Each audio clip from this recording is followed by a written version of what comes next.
আসসালামু আলাইকুম। আজকে আমি একটা বিশেষ ভিডিও আপনাদের মধ্যে তুলে ধরছি। অবশ্যই কিন্তু দেখবেন এবং বেশি বেশি শেয়ার করবেন যাতে অন্যদেরও উপকার হয়। যাদের কাপড় ছিতি বা তিলা পরে একেবারে নূতন কাপড় পরার অযোগ্য হয়ে গেছে তাদের জন্য এই ভিডিওটা। প্রথমে পরিষ্কার করে নিতে হবে কাপড়গুলো, ময়লাগুলো অবশ্যই সাবান বা হুইল দিয়ে ধুতে হবে। তারপর পরিষ্কার 2 লিটার পানি নিতে হবে। তারপর 200 গ্রাম ব্লিচিং পাউডার, 200 গ্রাম খাবার সোডা। প্রথমে খাবার সোডা পানিতে দিয়ে পানিতে ভালোভাবে নেড়ে চেড়ে নিতে হবে যাতে গোটাগুলো না থাকে। তারপর 200 গ্রাম ব্লিচিং পাউডার ওই পানিতে মিশিয়ে নিতে হবে। এই দুইটি উপাদান দুধের মতো ঘন হতে হবে।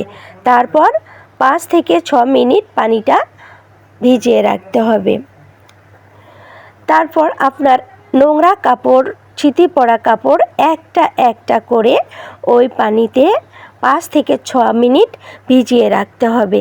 আস্তে আস্তে কাপড়গুলো উল্টিয়ে দিতে হবে।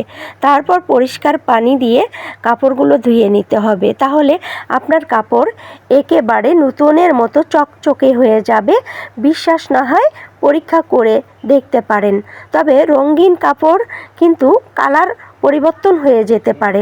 রঙিন কাপড় ছাড়াও আর যত কাপড় আছে সব কাপড়ের ফলাফল একেবারে খুবই উপকারী।